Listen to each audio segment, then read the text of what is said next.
How to play bench boost on FPL. Hello everyone, I am Bishaka and welcome to our channel. Now let's get right into the tutorial. Firstly, go ahead and open your preferred browser and in the search bar search for fantasy.premierleague.com. Make sure that you are signed in with your account and now tap on the pick team option you see there, and with this you will be able to view your squad. So in order to play bench boost, you will see the option for bench boost here. So tap on the play option you see there and then go ahead and tap on the play bench boost option. Further, in the interface that you will be led to, as you can see, bench boost is now active, and with this you can then go ahead and play the bench boost.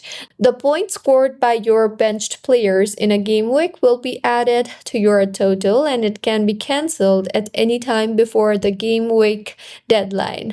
So this was about how you can play bench boost. As you can see, it has been activated and it will be played.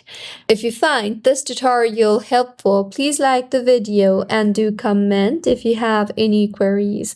Also, do subscribe to our channel for more helpful tutorials like this. See you on the next one.